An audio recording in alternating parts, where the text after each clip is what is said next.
सावन के कलश मारी हो दुल्हा मिले भोला खानी। सावन के कलश मारी हो बर मिले भोला खानी।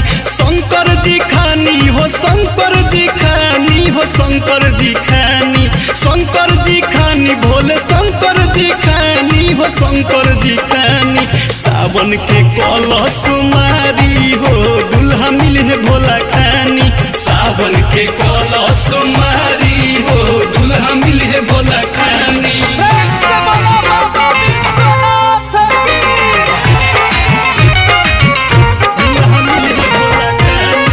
संगीत संतोष चौरसिया।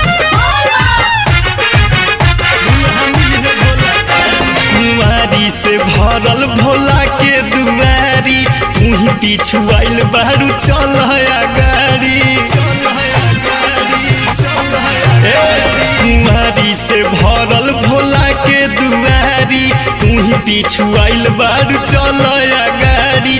बरसे सावन के फुहारी हो देख बरसे फुहारी। बरसे सावन के फुहारी हो देख बरसे फुहारी। सावन के कलश मारी हो बर मिले भोला खानी। सावन के कलश मारी हो दुल्हा मिले भोला खानी। सावन के कलश मारी हो दुल्हा मिले भोला खानी।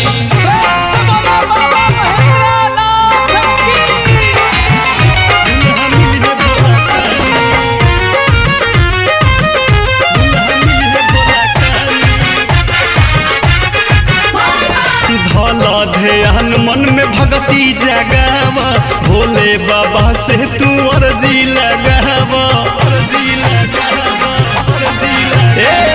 धल ध्यान मन में भक्ति जगावा भोले बाबा से तू अर्जी लगावा। बतिया लयोधिस के मानी हो संतोष जी के मानी। बतिया लयोधिस के मानी हो गोपी चंदन के मानी। सावन के कलश मारी हो दुल्हा मिले भोला खानी। सावन के कलश मारी हो बर मिले भोला खानी। सावन के कलश मारी हो दुल्हा मिले भोला खानी। शंकर जी खानी हो शंकर जी खानी हो शंकर जी खानी। शंकर जी खानी भोले शंकर जी खानी हो शंकर जी खानी। सावन के कलश मारी हो